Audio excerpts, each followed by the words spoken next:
Andre Wade was 41 years old, and until that Friday evening, he believed his marriage was simply going through a quiet season. He was a self-made restaurateur who had spent 15 years building an empire nobody knew was his.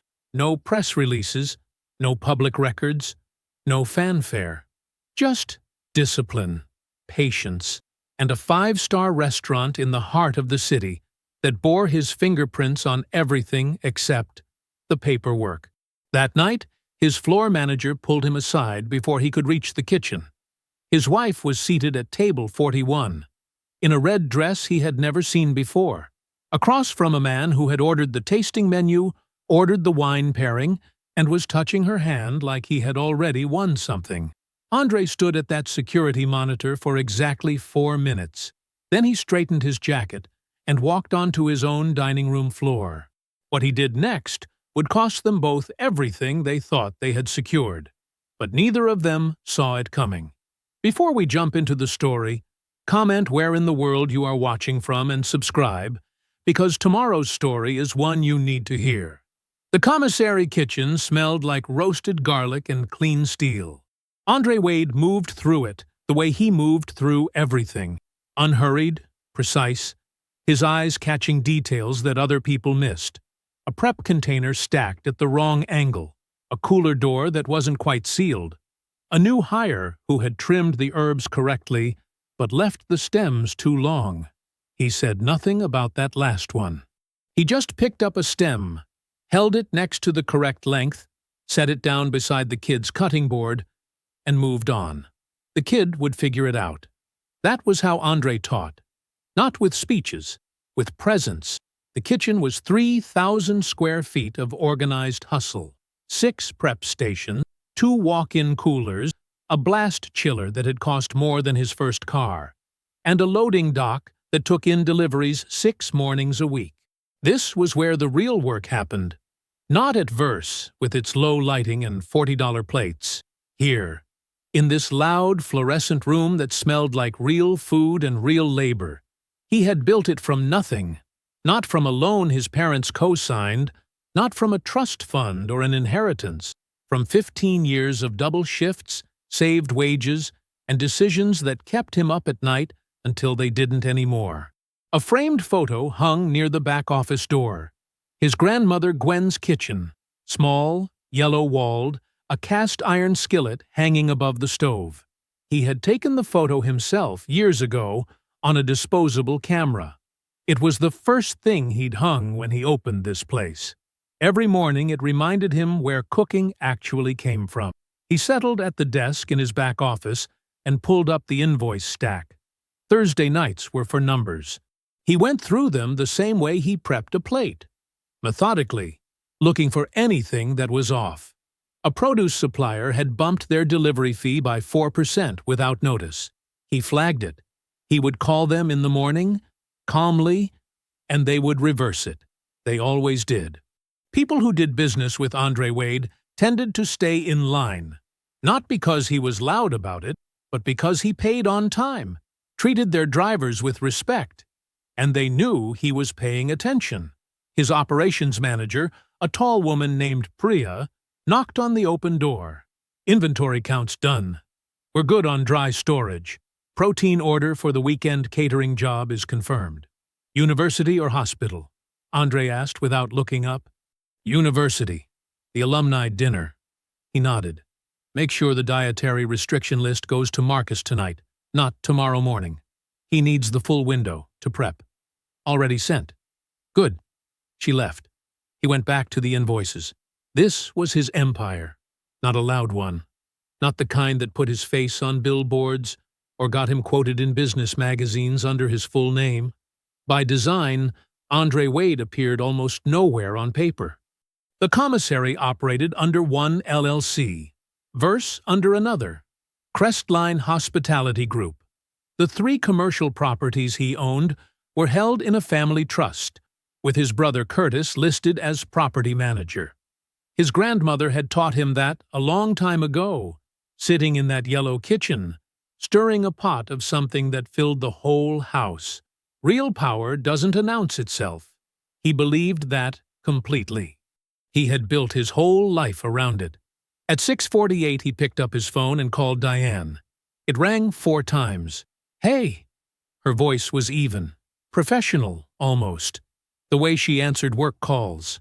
"Hey," he said. "I'm wrapping up here. Thought I'd see if you wanted me to pick something up on the way home. Or I can cook." A brief pause. "I actually have a thing tonight.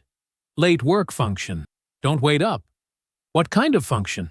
"HR leadership dinner. New VP is in from the regional office." "Okay," he said. "You eat yet?" "I'll eat there. It's fine." "All right. Don't make a big thing of it," she added, though he hadn't made anything at all. "I'm not," he said. "Just asking." She said goodbye, and the call ended. He looked at the phone for a moment, then set it face down on the desk. He went to his own cooler, the one in the back corner of the commissary, where he kept things separate from inventory, and pulled out a container of braised short rib he'd made Tuesday. He heated it on the stovetop in the small side kitchen, added a spoonful of the pan sauce, let it come back to temperature properly. He ate standing at the counter, alone, reading over weekend schedules between bites. The food was excellent. He had made sure of that. This was the part he didn't examine too closely. Eating alone, the quiet of the kitchen after the staff had gone home, the particular shape of a Thursday night that had started to look a lot like every other night. It didn't have a name yet, this feeling. He hadn't given it one. He just moved through it the way he moved through everything. He washed his dish, dried it, put it back exactly where it belonged. He locked up at 8:30. The city spread out ahead of him as he pulled onto the main road. Lights on glass, traffic thinning, the kind of Thursday night that blurred into Friday without ceremony. The car was quiet, heavier than it should have been for a man driving home alone. He didn't turn on the radio. Verse didn't look like something Andre Wade built. That was the point. From the outside, it was a converted brick building on a downtown corner. Warm light bleeding through tall windows, a simple brass sign above the door that said nothing except the name. No stars listed, no awards mentioned. The kind of restraint that told people who knew things exactly what kind of place it was. Inside, it was all dark wood and candlelight, and the kind of quiet that expensive restaurants work very hard to manufacture. 44 covers. A tasting menu that changed with the season. A sommelier named David, who had turned down 2 other offers to stay. The kind of room where people came to mark the moments of their lives. Engagements, anniversaries, promotions, goodbyes. Andre came in through the back, as always. He used his key on the service entrance off the alley, nodded to the dishwasher running a full rack near the door, and moved down the narrow corridor toward the kitchen. The smell hit him first. Something with brown butter and fresh thyme. Something else underneath it. Rich and slow. Marcus was running a good service. He could tell just from the air. He hadn't made it to the kitchen door. Chef.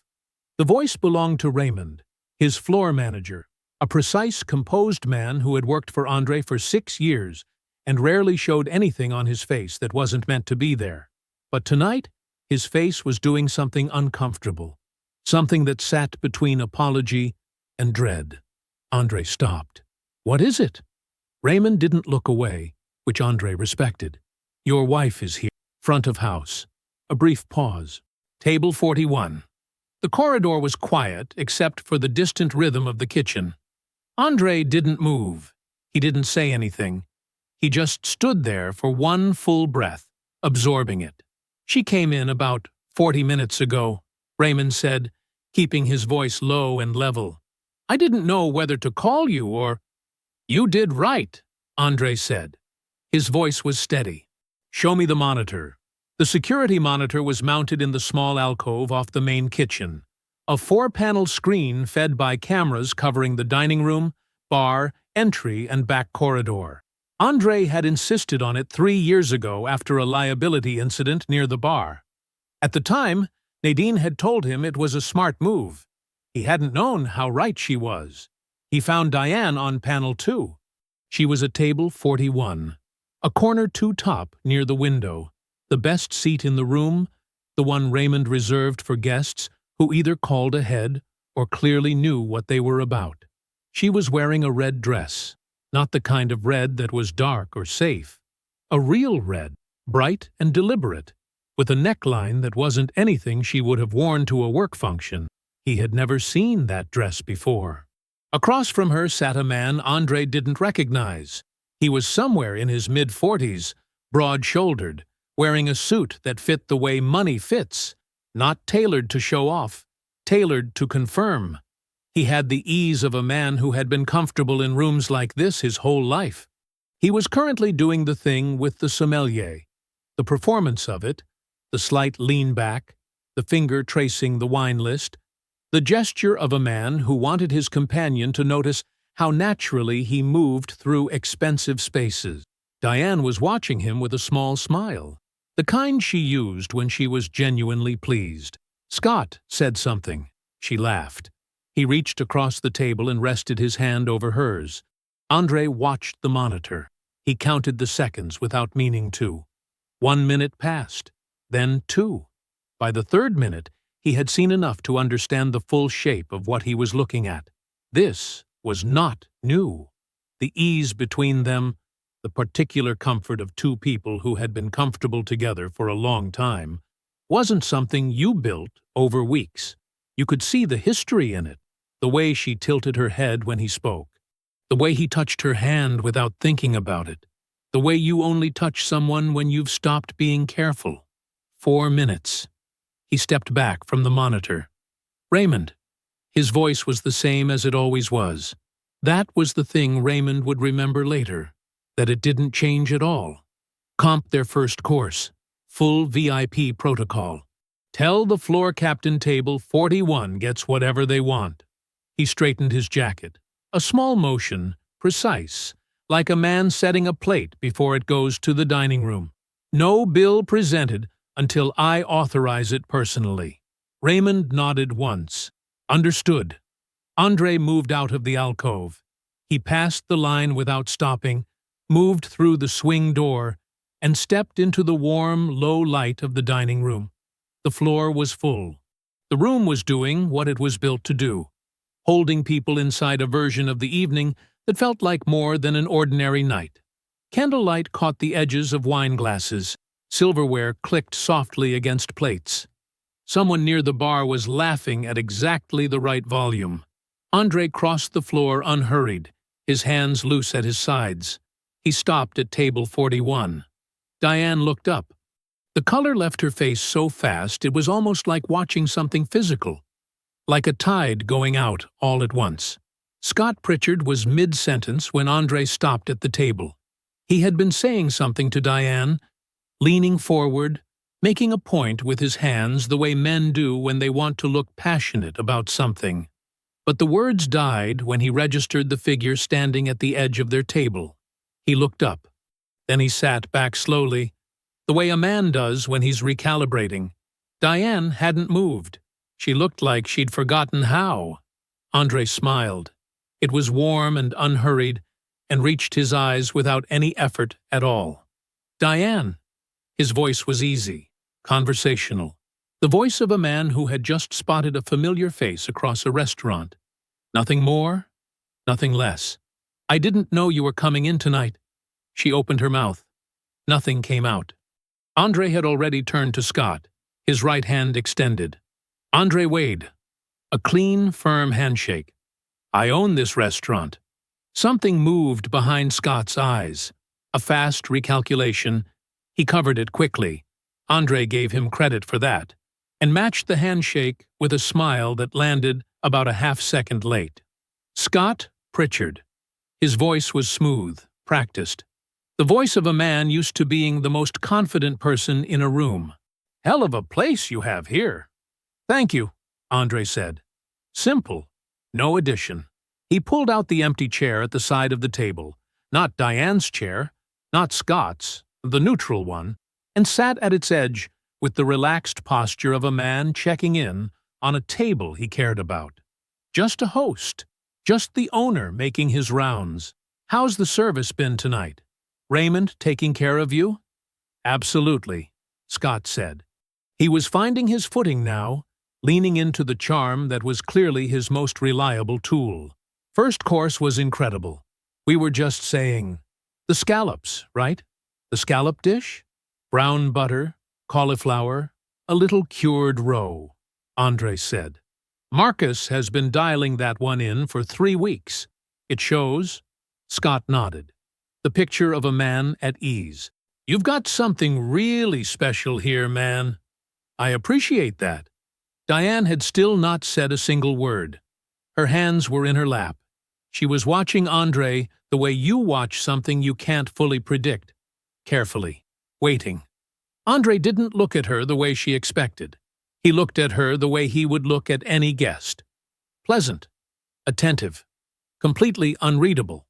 You both enjoy the rest of your evening, he said. He stood from the chair with the same ease he had sat in it. Then he reached into the inside pocket of his jacket and produced a business card. Thick stock, embossed lettering. He set it on the table between them, face down. If you need anything at all, have Raymond find me. He didn't wait for a response. He turned and walked back across the dining room at the same unhurried pace, hands loose at his sides, nodding once to the floor captain near the bar without breaking stride. The back office was small. A desk, a lamp, a filing cabinet, and a framed photo on the wall of a woman in an apron standing in a narrow kitchen.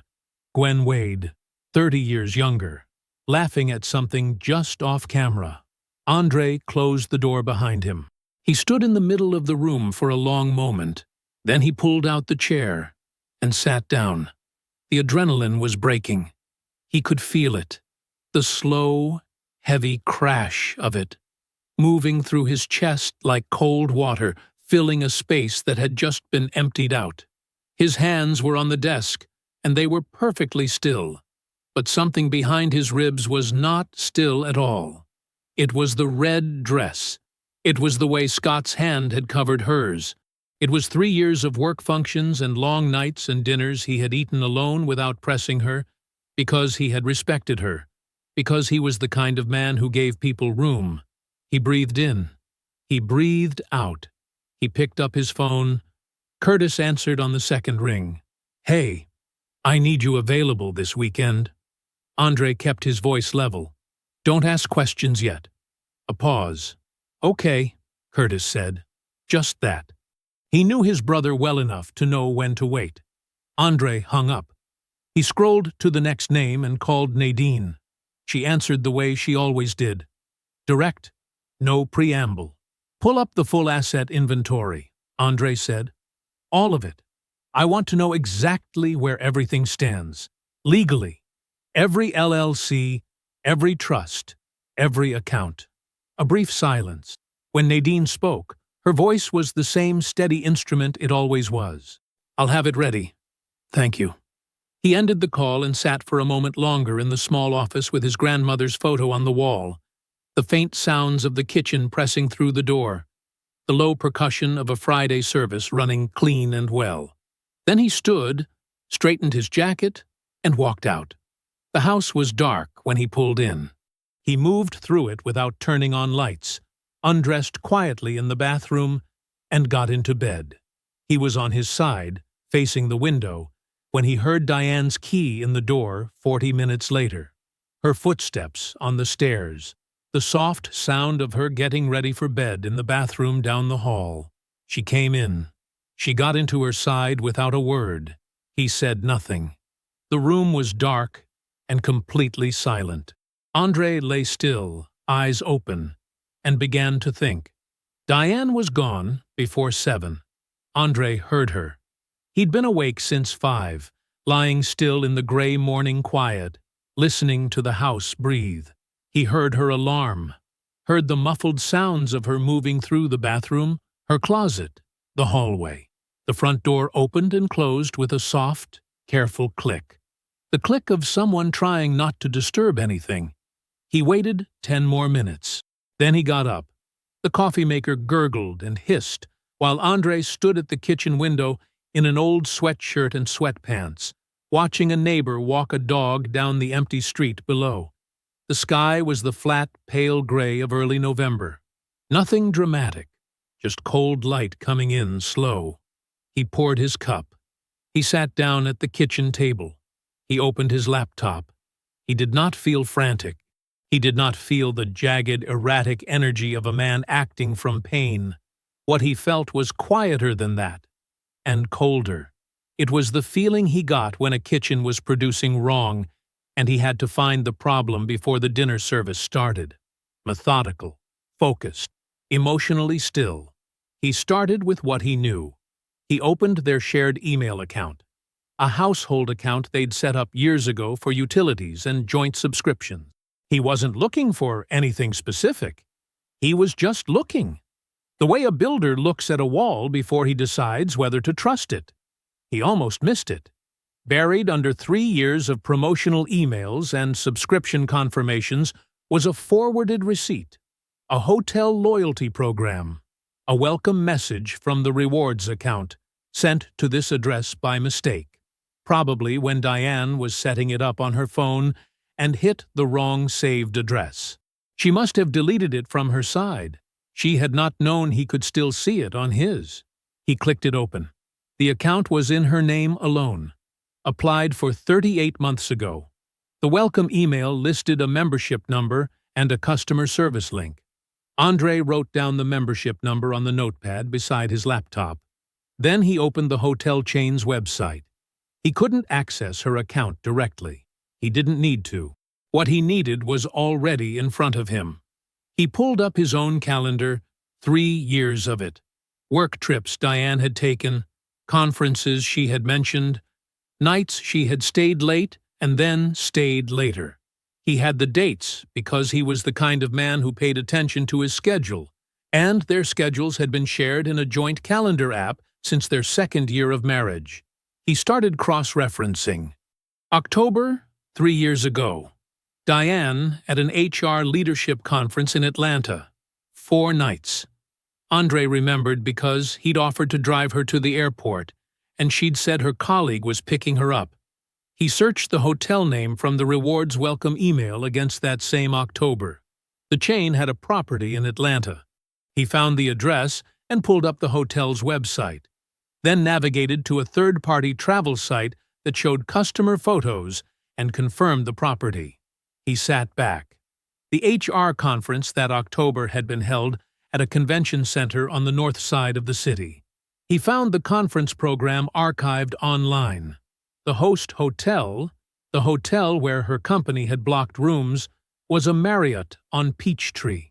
The hotel where her rewards account was registered was 12 miles away. He wrote that down too. He went through 4 more trips the same way. Slow, careful, checking each one against public records and whatever he could find. 2 of them didn't line up.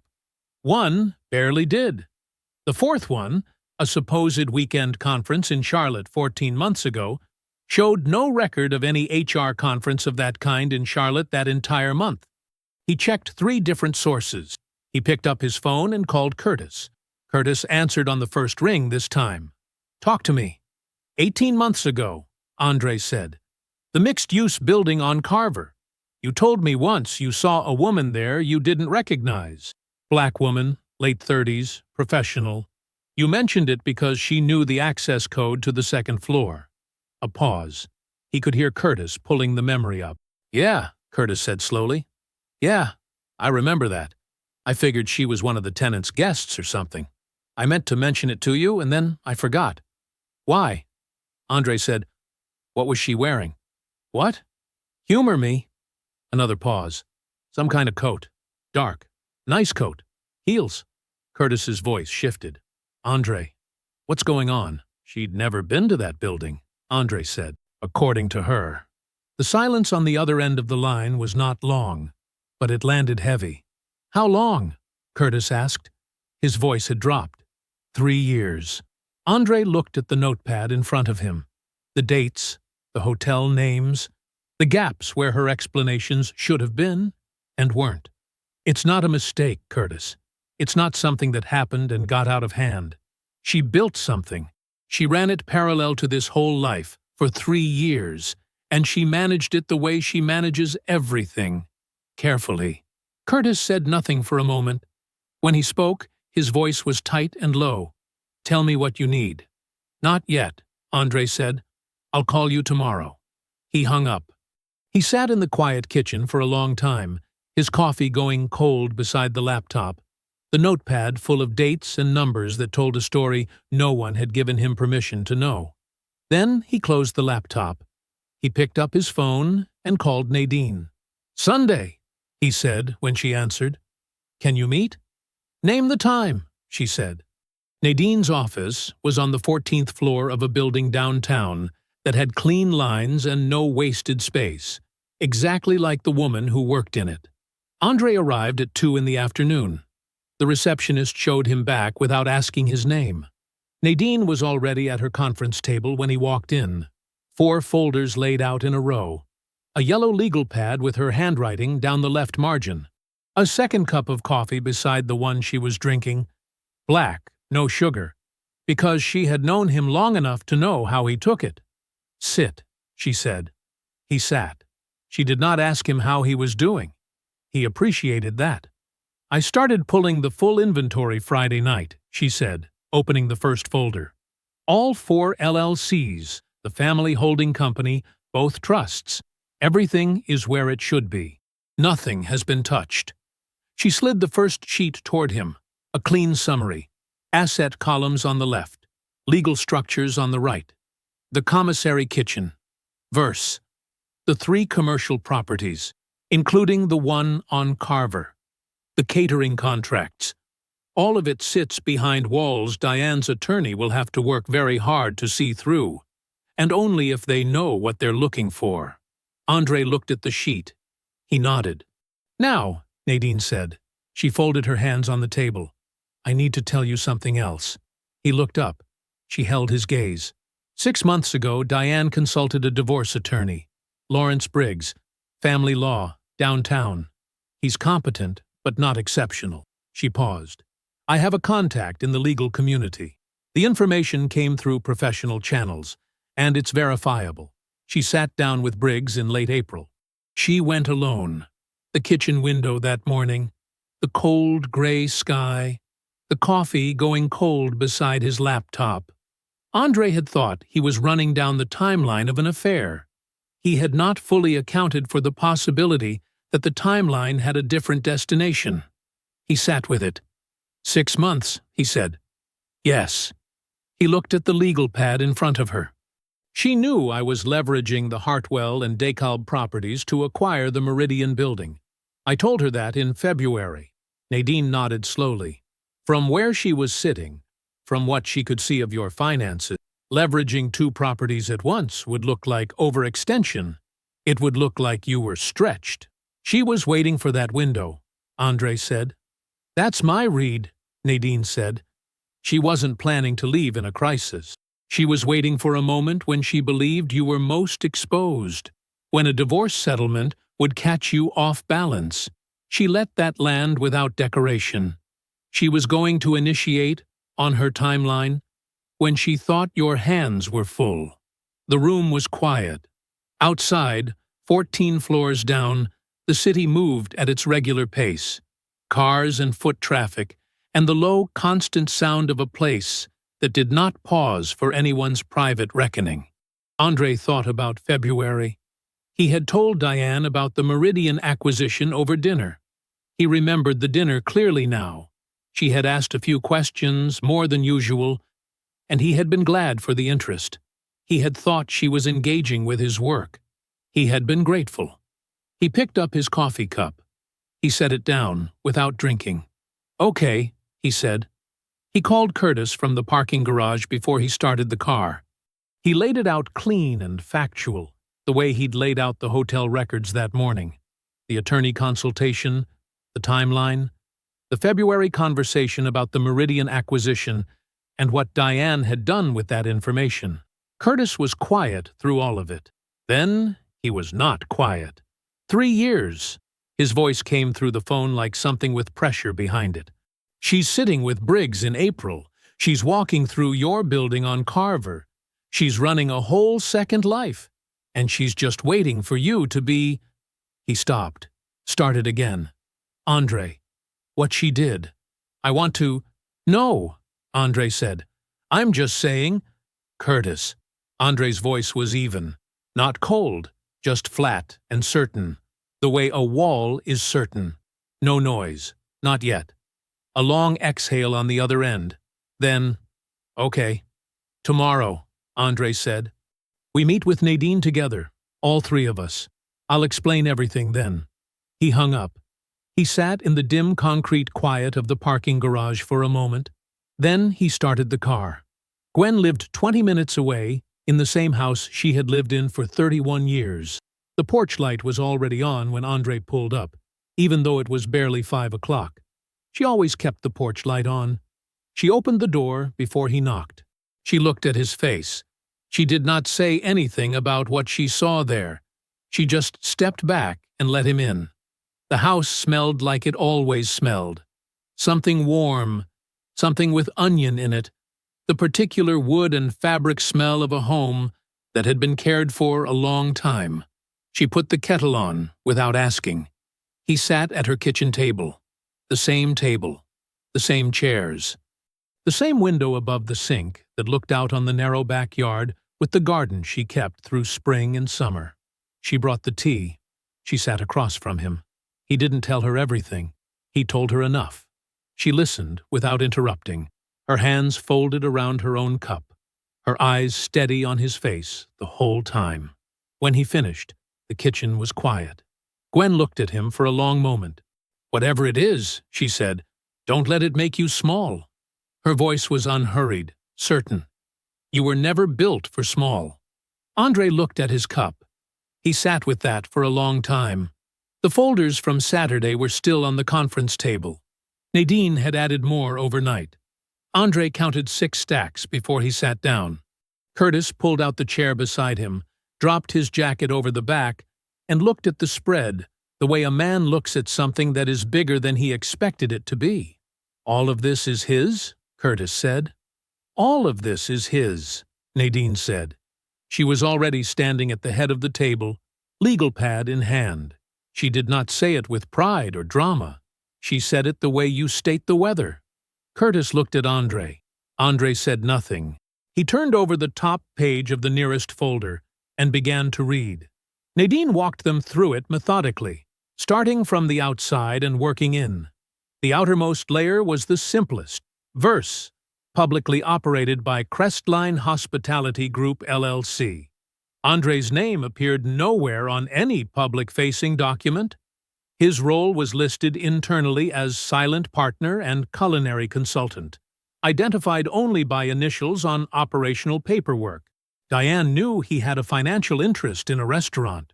She did not know the depth of it, and she had never asked in a way that suggested she wanted to. Below that was the commissary kitchen, held under a separate LLC, AW Commercial Kitchen Partners. Below that, the 3 commercial properties, each sitting inside its own entity under the family holding company, Crestline Capital Group. Curtis was listed as a secondary stakeholder in the holding company, which Nadine had structured that way deliberately from the beginning. "Which means," Nadine said, capping her pen, "that a significant portion of Andre's real estate portfolio has a co-ownership structure with a non-spouse party, established years before any divorce filing. All of it properly disclosed to the IRS. All of it legitimate." She looked across the table at both of them. Diane's attorney, Lawrence Briggs, is working from what Diane told him. Diane's picture of Andre's finances is based on what she saw inside this marriage. Joint accounts, his stated income, the house. She paused. She did not see the rest. Curtis leaned back in his chair. "So Briggs doesn't know what he doesn't know. He hasn't dug," Nadine said. "And he won't know to dig unless someone tells him what to look for. Diane can't tell him what she doesn't know exists." The room was quiet for a moment. "There are also 2 property transfers," Nadine continued. She opened the second folder from the right and turned it toward Andre. These have been on my calendar for months. Routine business moves, repositioning two of the Crestline Capital assets into a revised holding structure. Nothing reactive, nothing new. I had planned to execute these in the fourth quarter. She set her pen flat on the table. I'm going to accelerate the timeline. Both transfers will be completed before any discovery process begins. Every document will show exactly what it is. A pre-planned business transaction with a paper trail going back 8 months. Clean, legal, and filed correctly. Andre reviewed the sheet. He looked up. How long? I can have both done by end of week, Nadine said. He nodded. Do it. Curtis had brought something of his own. He pulled out his phone, scrolled briefly, and set it on the table face up. Guy named Raymond Tate. He runs a mid-size commercial contracting outfit. Works adjacent to Scott's development circle. Not a friend of his, more like a competitor with a long memory. Curtis folded his hands. Raymond mentioned to me last month, before any of this, that Pritchard's been running personal expenses through his development company accounts. Hotels, travel that doesn't connect to any active project. Meals billed as client entertainment, with no matching contracts. He paused. Raymond's detail-oriented, the kind of man who notices things like that. Nadine looked at the phone, then at Andre. Andre did not react immediately. He picked up his coffee, drank, and set it down. Then he thought about February, the dinner, the questions Diane had asked, the way he had been grateful for her attention. Who's the right person to have that information? He asked Nadine. She considered for exactly 3 seconds. I know someone at the State Contractor Licensing Board, former client. He takes compliance concerns seriously. She paused. Unofficially. Pass it through the right channels, Andre said. Nadine made a single note on her legal pad. That was all. No speeches, no celebration. Just one small line of handwriting, and the quiet sound of something being set into motion. They finished by 4 in the afternoon. Nadine gathered the folders back into their stacks with the efficiency of a woman who had done this kind of work for 20 years and never once left a loose end on a table. Andre thanked her. He thanked Curtis. Curtis gripped his shoulder on the way out and didn't need to say anything else. Andre drove home through the gray Sunday light.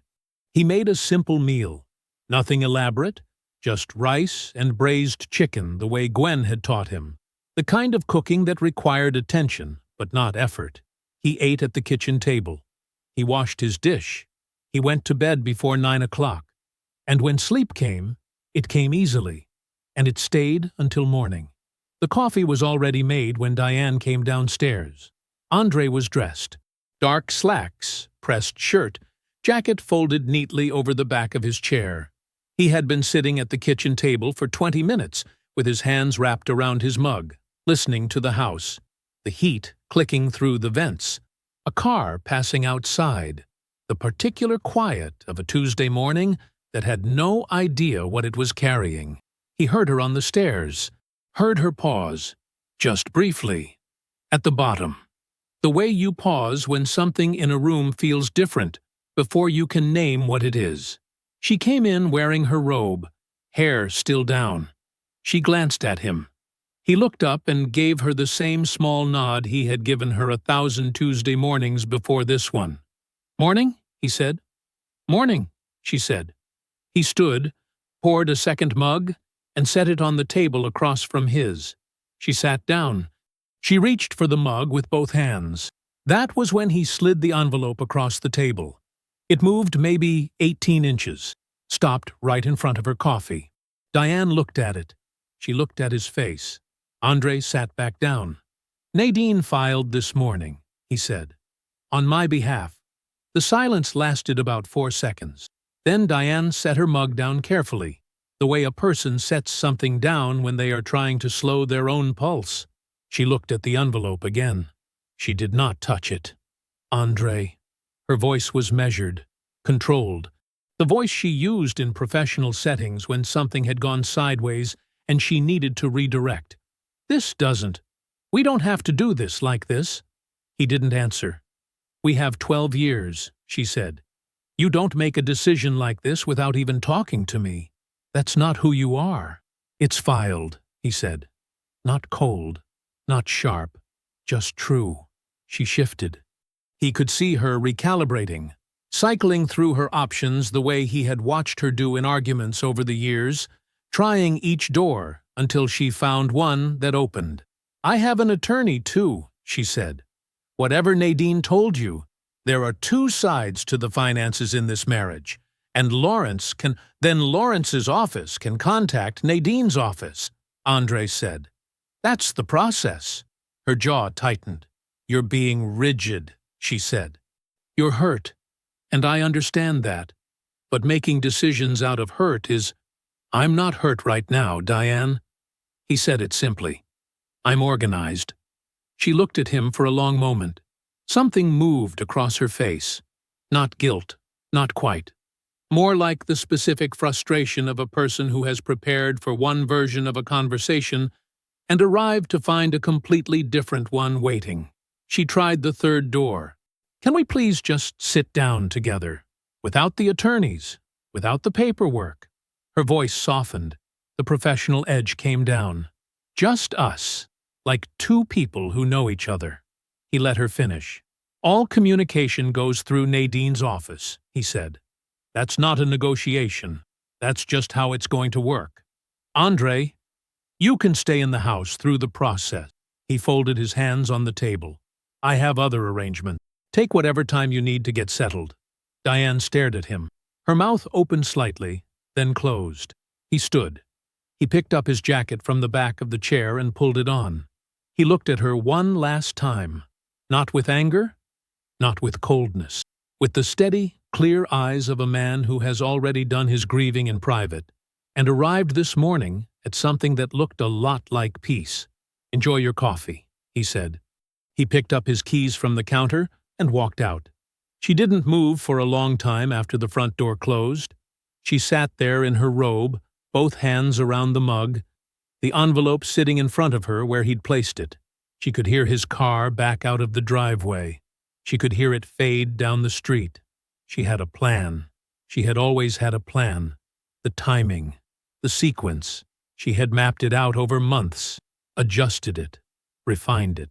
She was supposed to be the one who initiated. She was supposed to control when and how and from what position. Lawrence had told her that whoever filed first didn't necessarily have the advantage, but she knew better than that. The advantage wasn't legal. It was psychological. It was the feeling of being the one standing when the other person is still sitting down. She was sitting down. She pulled the envelope toward her slowly and looked at her own name printed on the front. Diane Renee Wade. Her phone buzzed on the counter. She didn't move immediately. It buzzed again. She got up, crossed the kitchen, and looked at the screen. "Scott." She answered. "Have you seen this?" His voice was different. The usual ease was gone, scraped out and replaced with something tighter. His name. "I looked him up last night." "Diane, the restaurant is his. All of it. The tasting menu, the whole—" He stopped. "There's a business profile. There are properties. I'm looking at 3 commercial buildings, a commissary operation, and that restaurant, and his name is—" "Scott." She pressed her eyes closed. "Did you know about this?" She didn't answer. "Diane, did you know?" She looked at the envelope on the table, at her name on the front of it, at the papers she was never supposed to receive first. Diane called on Thursday. Andre was at the commissary when his phone lit up with her name. He let it ring twice before he answered. Not because he was avoiding it, because he wanted to be standing still when he did. "I want to talk," she said. "In person." "All right," he said. "Somewhere neutral. Or, I don't know, somewhere we can actually speak." "The house," he said. "Saturday. 10 o'clock. A pause. He could hear her recalculating on the other end of the line, processing the fact that he had given her a location before she could suggest one. "Fine," she said. "The house." He called Curtis that evening. Saturday morning. I need you there. Say less, Curtis said. Saturday arrived gray and cool. Andre got to the house at 9:30. He had not slept there in 4 days. He was staying at a property he owned on the east side of the city. A clean and quiet 2-bedroom unit he had never mentioned to Diane because there had never been a reason to. He walked through the front door, set his keys on the counter, and put on a pot of coffee. Curtis arrived at 10 minutes to 10. He came in through the side door the way he always did, gave Andre one long look, and then sat down in the chair at the corner of the living room without being asked. He folded his hands in his lap. He didn't say much. He didn't need to. Diane pulled up at 3 minutes past 10. Andre watched through the window as she stepped out of her car. She was dressed sharply, fitted blazer, hair done, the full presentation. He recognized the effort for what it was. She was wearing her professional armor. This was not a woman coming to talk. This was a woman coming to negotiate. He opened the door before she could knock. "Come in," he said. She noticed Curtis immediately. Something shifted behind her eyes when she saw him. A brief tightening, quickly smoothed over.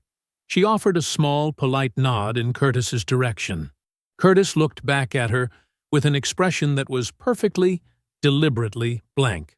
She turned to Andre. "I appreciate you agreeing to this," she said. Her voice was steady, practiced. "I just think there are things that need to be said. Between us. Directly." "Go ahead," Andre said. He didn't sit. He stood near the kitchen doorway, hands relaxed at his sides, weight easy on both feet. She sat on the couch. She placed her bag beside her and folded her hands the way people do when they are trying to appear calm rather than be calm. 12 years, she said. "That's not nothing, Andre. We built a life here, real things, and I know you're angry. You have every right to be. But dissolving everything because of 3 years, he said. She stopped. "Not one mistake," he said. 3 years. The air in the room shifted. She looked down briefly, then back up. She adjusted. "Whatever the timeline," she said, "it doesn't erase what we had before that. You're letting this moment define the entire marriage, and that's not fair to either of us."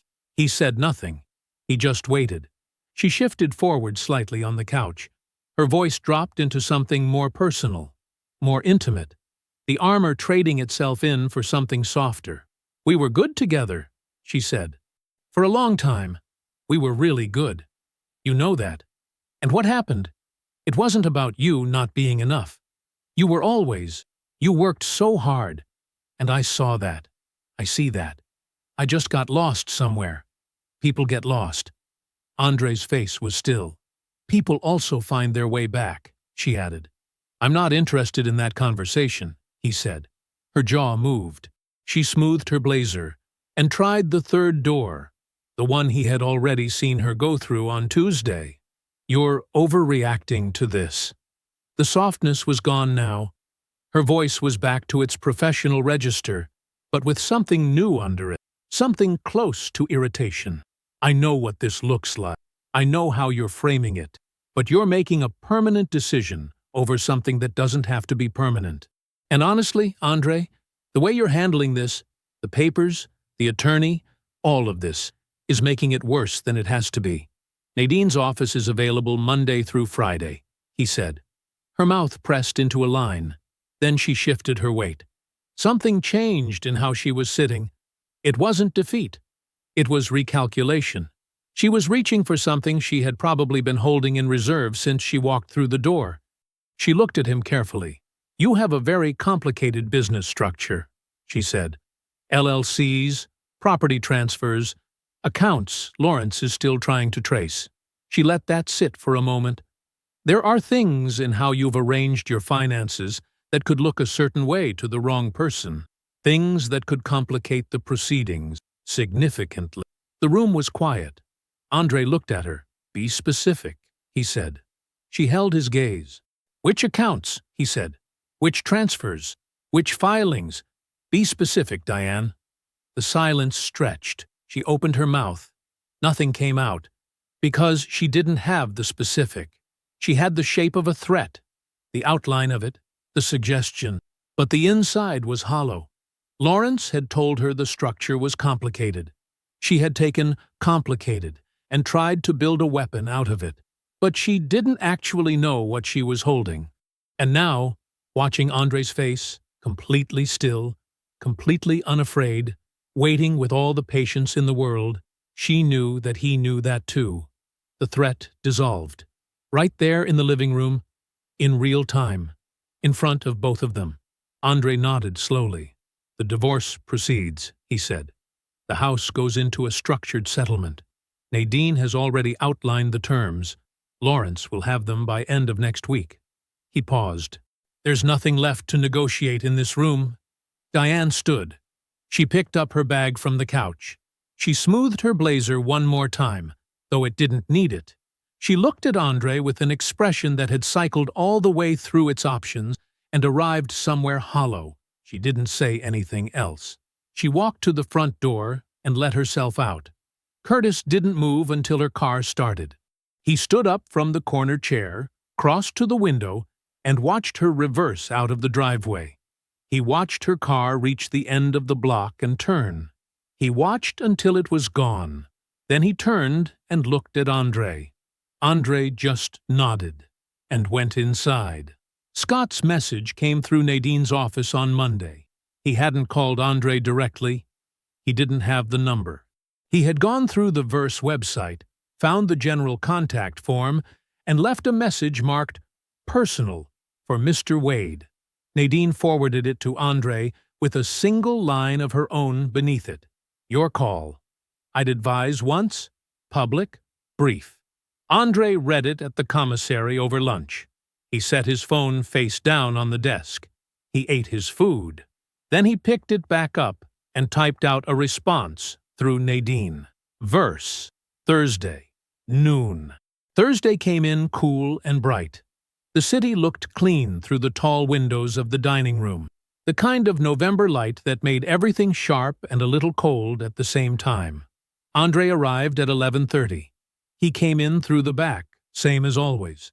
He checked in with the kitchen, tasted the sauce his sous chef had been adjusting all week, and told her to add 1 more minute on the reduction and back off the pepper by half. She nodded without question.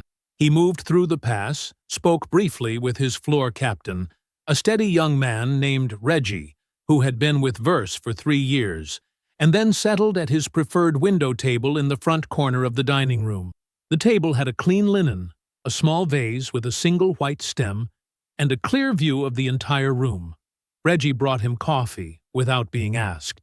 Andre sat with his jacket buttoned, unhurried, watching the street outside while the lunch service built quietly around him, servers moving with purpose, the soft clatter of the kitchen warming up, the room filling slowly with the kind of ambient energy that told you a place was cared for. This was his house. Every detail in it had come from a decision he made. Scott walked in at noon exactly. Andre watched him come through the front door, the way a man's body announces what he's trying to project before his mouth ever opens. Scott was dressed well.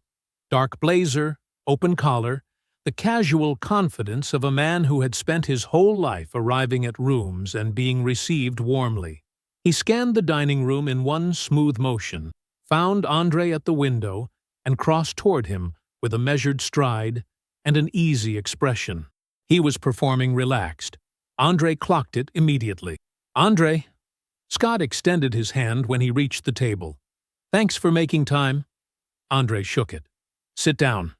Scott sat. He glanced around the dining room once, just once, taking in the room in the way men do when they want to acknowledge a space without appearing impressed by it. He looked back at Andre. "This is a beautiful restaurant," he said. "Seriously." "Thank you," Andre said. Reggie appeared. Scott ordered sparkling water. Andre held up 2 fingers over his coffee cup, and Reggie disappeared to refill it. Scott settled his forearms on the table and leaned forward slightly. Not aggressively. The posture of a man who wanted to signal openness, Good faith? Reason. I'll be straight with you, Scott said. I know this situation it's not clean, and I'm not here to pretend otherwise. But I think two intelligent men can sit down and recognize when something is better handled quietly, professionally, without making it bigger than it has to be. He paused. We're both businessmen. That's the frame I want to put on this conversation. Andre listened. He did not interrupt. He did not shift in his seat. He gave Scott the full, genuine courtesy of his complete attention, the same attention he gave to every person who sat across from him in any room. Scott continued for another minute or so. He said that these things were complicated. He said that nobody set out for outcomes like this. He said that there was no reason for the professional and personal worlds to bleed into each other any more than they already had. He said he had a lot of respect for what Andre had built. He was smooth. Andre gave him that. When Scott finished, the table was quiet for a moment. The lunch service moved gently around them. A woman 2 tables over laughed at something her companion said. The kitchen produced a soft, steady rhythm behind the pass. Andre picked up his coffee cup. I appreciate you coming in, he said. His voice was even, conversational. I want to be straightforward with you as well, since that's the spirit you're bringing. Scott nodded. Earlier this week, Andre said, an anonymous tip was submitted to the state regulatory authority. Financial irregularities. Something about personal expenses being run through a development company's accounts in ways that don't hold up under scrutiny. He took a sip of coffee and set the cup down carefully. I don't know where that tip originated. These things have a way of surfacing on their own. Scott had gone very still. Andre looked at him with the same courteous expression he had worn for the entire conversation. No edge in it. No heat. Just a man stating facts at a lunch table. I hope it resolves cleanly for you, Andre said. He raised 2 fingers. Reggie materialized at the table's edge within seconds. Mr. Pritchard is ready, Andre said. Reggie nodded and gestured toward the front door with a quiet, professional grace. Right this way, sir. Scott stood. He didn't speak. His hand found the back of the chair for just a moment. A small, involuntary thing, before he steadied himself and followed Reggie toward the exit. Andre turned back to the window. He picked up his coffee and finished it alone. 18 months is a long time. Long enough for a wound to close over, not perfectly, but enough. Long enough for a man to remember what his own life felt like when it belonged entirely to him. Andre pulled up to Gwen's house at 4:30 on a Sunday, the trunk of his car loaded with 2 brown paper bags of groceries, sweet potatoes, a whole chicken, collard greens, a bunch of them, still damp from the produce stand on Meridian, a pound of butter, because Gwen's kitchen had a rule about butter that Andre had never once questioned.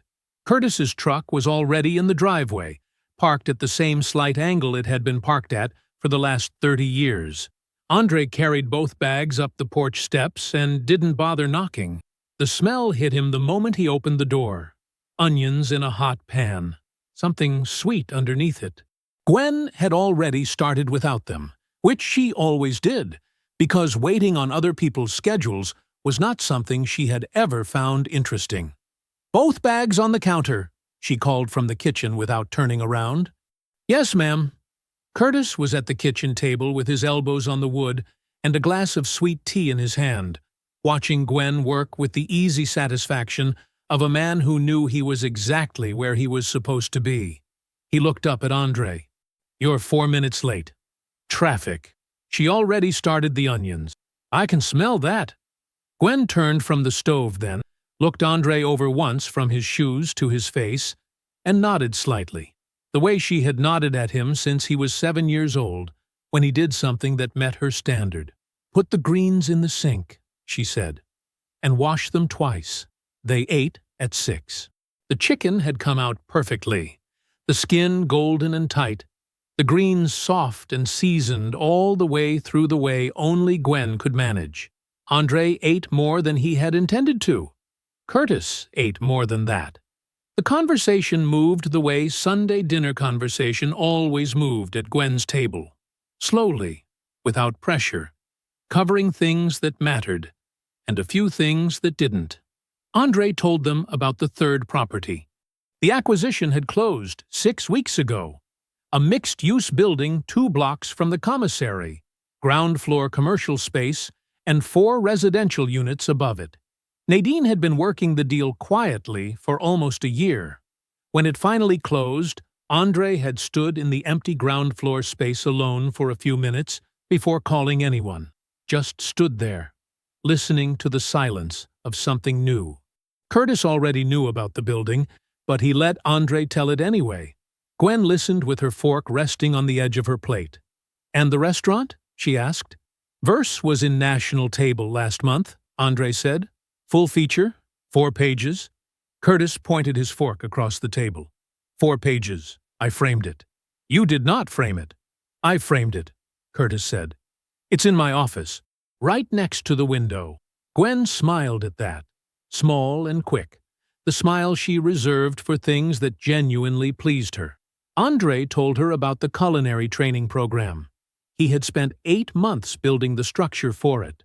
Partnerships with 2 high schools in the neighborhood, a modest grant through a local foundation, and kitchen time blocked out at the commissary on Saturday mornings. The first cohort of 12 young people was set to begin in January. Kids who reminded him more than a little of the boy he used to be. He had shelved the idea early in the marriage. He couldn't remember exactly when or exactly why, only that it had slowly moved from a plan to a someday, and someday had stretched longer than he ever meant it to. It was off the shelf now. Gwen was quiet for a moment after he finished.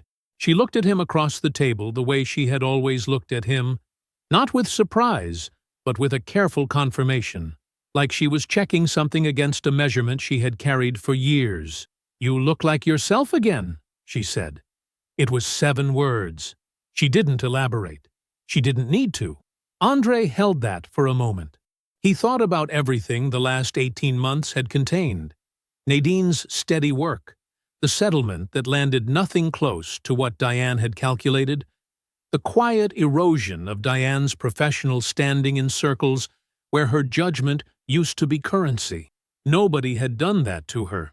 Truth had done it. Truth had a way of circulating through professional communities the way water found its level. Slowly, without drama, and with absolute certainty. He thought about Scott. The regulatory investigation had cost him 2 development partners by spring. A major contract had gone to another firm in the summer. The wound wasn't fatal, but it wasn't closing either. Some things didn't. Andre hadn't lost sleep over any of it. "Yeah," he said to Gwen. "I think I do." Curtis raised his sweet tea across the table. Nothing ceremonial about it. Just a brother's acknowledgement across a dinner table on a Sunday evening. Andre raised his water glass. They touched them together quietly and went back to eating. The following Friday, Andre walked the floor of Verse at 8:30 in the evening. The dinner service was at its peak. Every table full, the room warm with conversation, the kitchen firing clean through the pass.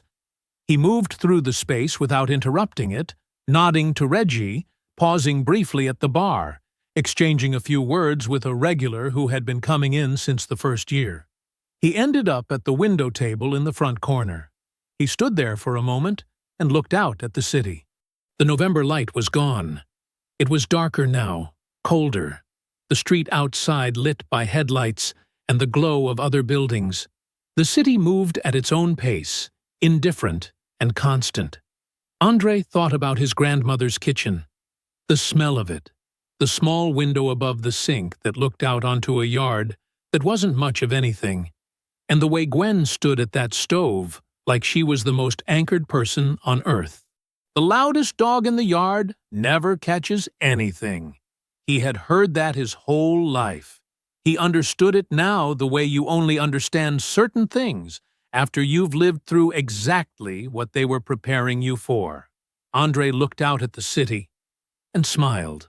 Not at what he had won, not at what they had lost, at who he had never stopped being, even when the room was dark, even when he was the only one in it who knew how much he had actually built. He straightened his jacket, he turned from the window, and he went back to work. I hope you enjoyed that one. Be sure to like the video and subscribe so you don't miss the next story. I've picked out 2 more for you that I think you'll really like.